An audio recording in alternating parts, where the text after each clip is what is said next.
ಇವತ್ತು ದೇವದೂತರ ಸೇವೆಯ ಕುರಿತು ಒಂದು ಕಾರ್ಯನ ನಾನು ಶೇರ್ ಮಾಡಬೇಕು ಅಂತ ಇದ್ದೀನಿ.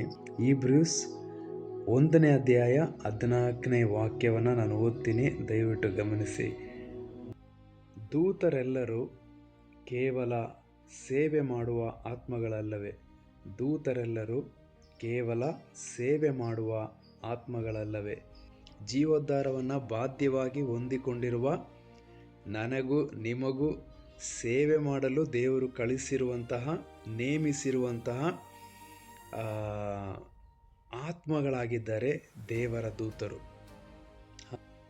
ದೇವರ ಮಕ್ಕಳೇ, ದೇವದೂತರ ವಿಶೇಷವಾದ ಸೇವೆ ನಮಗೆ ಲಭ್ಯವಿದೆ. ಅದನ್ನು ನಾವು ವಿಶ್ವಾಸದಲ್ಲಿ ಹೊಂದ್ಕೋಬೇಕು. ಆಮೇನ್.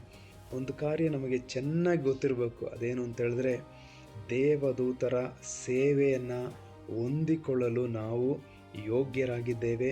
ಆ ದೇವದೂತರ ಸೇವೆಯನ್ನು ನಾವು ವಿಶ್ವಾಸದಲ್ಲಿ ನಾವು ಹೊಂದ್ಕೋಬೇಕು.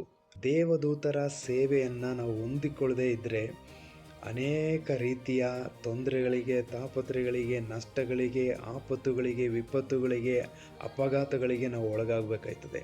ನಾವು ಹೋಗುವಾಗಲೂ ಬರುವಾಗಲೂ, ಕೂರುವಾಗಲೂ ನಿಲ್ಲುವಾಗಲೂ, ನಮ್ಮ ಪ್ರಯಾಣದಲ್ಲೂ ನಾವು ಆ ದೇವದೂತರ ಸೇವೆಯನ್ನು ನಾವು ವಿಶ್ವಾಸದಲ್ಲಿ ಯೇಸುವಿನ ನಾಮದಲ್ಲಿ ನಾವು ಹೊಂದ್ಕೋಬೇಕು. ಆಮೇನ್. ಕೀರ್ತನೆ 91ರಲ್ಲಿ ಕೂಡ ನಾವು ದೇವದೂತರ ಸೇವೆಯ ಬಗ್ಗೆ ಅಲ್ಲಿ ನಾವು ಓದ್ಬೋದು. ನೀನು ಹೋಗುವ ಕಡೆಗಳಲ್ಲೆಲ್ಲ ನಿನ್ನನ್ನು ಕಾಯಲು, ನಿನ್ನ ಕಾಲು ಕಲ್ಲಿಗೆ ತಟ್ಟದಂತೆ ನಿನ್ನನ್ನು ಕರಗಳಲ್ಲಿ ಹೊತ್ತುಕೊಳ್ಳಲು ನಾನು ದೇವದೂತರಿಗೆ, ನನ್ನ ದೂತರಿಗೆ ನಾನು ಆಜ್ಞಾಪಿಸಿದ್ದೀನಿ ಎಂಬುದಾಗಿ ಅಲ್ಲಿ ಬರೆಯಲ್ಪಟ್ಟಿದೆ. ಆಗ ನಾವು ಹೋಗುವ ಕಡೆಗಳಲ್ಲೆಲ್ಲ ನಮ್ಮನ್ನು ಕಾಯಲು, ನಮ್ಮನ್ನು ಎಲ್ಲ ಆಪತ್ತುಗಳಿಂದ, ವಿಪತ್ತುಗಳಿಂದ, ಗಂಡಾಂತರಗಳಿಂದ, ಅಕಾಲಿಕ ಮರಣದಿಂದ, ಹಾರ್ಟ್ ಅಟ್ಯಾಕಿನಿಂದ, ಶತ್ರುಗಳ ಆಕ್ರಮಣದಿಂದ, ವೈರಸ್ಗಳಿಂದ, ಬ್ಯಾಕ್ಟೀರಿಯಾಗಳಿಂದ ಕಾಯಲು ದೇವರು ಸ್ವರ್ಗದ ತಂದೆ ತನ್ನ ದೂತರಿಗೆ ಆಜ್ಞಾಪಿಸಿದ್ದಾರೆ. ಆ ದೂತರ ಸೇವೆಯನ್ನು ಈ ಮುಂಜಾನೆಯಲ್ಲಿ ನಾವು ಹೊಂದ್ಕೊಳ್ಳೋಣ. ದೇವದೂತರ ಸೇವೆಯ ಬಗ್ಗೆ ಅಪೊಸ್ತಲರ ಕೃತ್ಯಗಳು 12ನೇ ಅಧ್ಯಾಯದಲ್ಲಿ ಒಂದು ಕಾರ್ಯ ಬರೆಯಲ್ಪಟ್ಟಿದೆ. ಅದನ್ನು ನಾನು ಓದ್ತೀನಿ, ದಯವಿಟ್ಟು ಗಮನಿಸಿ. ದೇವದೂತನೊಬ್ಬನು ಕಾಣಿಸಿಕೊಂಡನು. ಆ ಕೋಣೆಯೆಲ್ಲ ಪ್ರಕಾಶಮಾನವಾಯಿತು. ದೂತನು ಪೇತ್ರನ ಭುಜವನ್ನು ತಟ್ಟಿ ಎಬ್ಬಿಸಿ, ಬೇಗನೆ ಏಳು ಎಂದನು. ಆ ಕ್ಷಣವೇ ಪೇತ್ರನ ಕೈಗಳಿಗೆ ಕಟ್ಟಿದ್ದ ಸರಪಣಿಗಳು ಕಳಚಿ ಬಿದ್ದವು. ಆಮೇನ್. ದೂತನು ಅವನಿಗೆ, ಬಟ್ಟೆಯನ್ನು ತೊಟ್ಟುಕೋ, ಪಾದರಕ್ಷೆಯನ್ನು ಮೆಟ್ಟಿಕೋ ಎಂದನು. ಪೇತ್ರನು ಹಾಗೆಯೇ ಮಾಡಿದನು. ಅನಂತರ ದೂತನು, ನಿನ್ನ ಮೇಲೊದಿಕೆಯನ್ನು ಹೊದ್ದುಕೊಂಡು ನನ್ನ ಜೊತೆ ಬಾ ಎಂದನು. ಪೇತ್ರನು ಸೆರೆಮನೆಯ ಹೊರಕ್ಕೆ ಅವನನ್ನು ಹಿಂಬಾಲಿಸಿ ಹೋದನು. ಅಷ್ಟಾದರೂ ದೂತನು ಮಾಡುತ್ತಿರುವುದು ನಿಜವೆಂದು ಅವನಿಗೆ ಅರಿವಾಗಲಿಲ್ಲ. ತನಗೇನೋ ದರ್ಶನವಾಗುತ್ತಿದೆ ಎಂದು ಭಾವಿಸಿದನು. ಮೊದಲನೆಯ ಮತ್ತು 2ನೆಯ ಕಾವಲನ್ನು ದಾಟಿದರು. ಪಟ್ಟಣದ ಕಡೆ ಇದ್ದ ಕಬ್ಬಿಣದ ದ್ವಾರದ ಬಳಿ ಬಂದರು.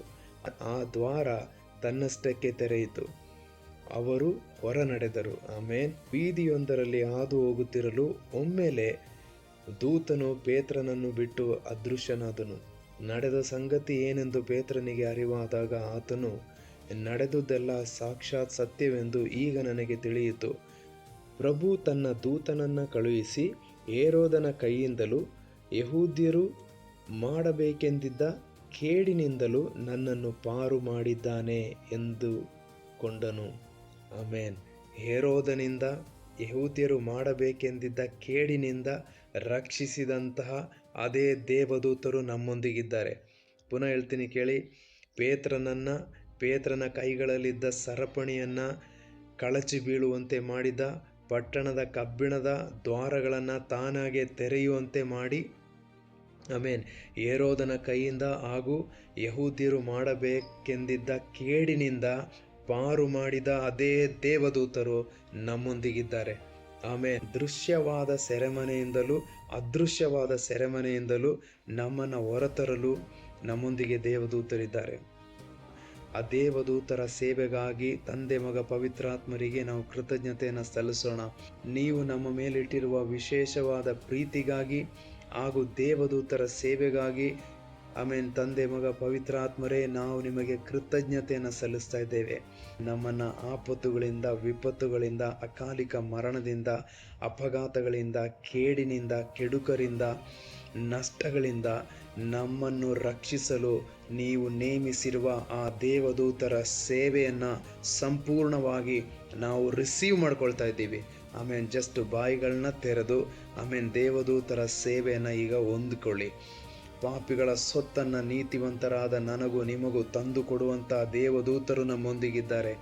ನಮ್ಮ ನಷ್ಟಗಳನ್ನು ಲಾಭವನ್ನಾಗಿ ಮಾಡಿಕೊಡುವ ದೇವದೂತರು ನಮ್ಮೊಂದಿಗಿದ್ದಾರೆ. ಹಾಲೆಲೂಯ. ರೇಖಿನಿ ಅಂತುಲಭ. ಆಮೇನ್. ಹಾಲೆಲೂಯ. ಅಕಾಲಿಕ ಮರಣವನ್ನು ಕ್ಯಾನ್ಸಲ್ ಮಾಡುವ ದೇವದೂತರು ನಮ್ಮೊಂದಿಗಿದ್ದಾರೆ. ಹಾರ್ಟ್ ಅಟ್ಯಾಕನ್ನು ಕ್ಯಾನ್ಸಲ್ ಮಾಡುವ ದೇವದೂತರು ನಮ್ಮೊಂದಿಗಿದ್ದಾರೆ. ಸ್ಟ್ರೋಕನ್ನು ಕ್ಯಾನ್ಸಲ್ ಮಾಡುವಂಥ ದೇವದೂತರು ನಮ್ಮೊಂದಿಗಿದ್ದಾರೆ. ಹಾಲೆಲೂಯ. ಕೇಡುಕರಿಂದ ನಮ್ಮನ್ನು ರಕ್ಷಿಸುವ, ವಂಚಕರಿಂದ, ದುರ್ಬೋಧಕರಿಂದ, ಕಳ್ಳರಿಂದ, ಲೋಭಿಗಳಿಂದ ನಮ್ಮನ್ನು ರಕ್ಷಿಸುವ, ಕಾಪಾಡುವ, ಪಾರು ಮಾಡುವ ದೇವದೂತರು ನಮ್ಮೊಂದಿಗಿದ್ದಾರೆ. ಡ್ಯಾಡಿ, ದೇವದೂತರ ಸೇವೆಯನ್ನು ನಾವು ಹೊಂದ್ಕೊಳ್ತಾ ಇದ್ದೇವೆ. ಈ ಶರೀರವನ್ನು ಕೊಳೆಯುವಿಕೆಯಿಂದ ತಪ್ಪಿಸುವ, ನಾಶದಿಂದ ತಪ್ಪಿಸುವ, ಮರಣದಿಂದ ತಪ್ಪಿಸುವಂಥ ದೇವದೂತರ ಸೇವೆಯನ್ನು ಯೇಸು ಕ್ರಿಸ್ತರ ನಾಮದಲ್ಲಿ ನಾವು ಹೊಂದ್ಕೊಳ್ತಾ ಇದ್ದೇವೆ.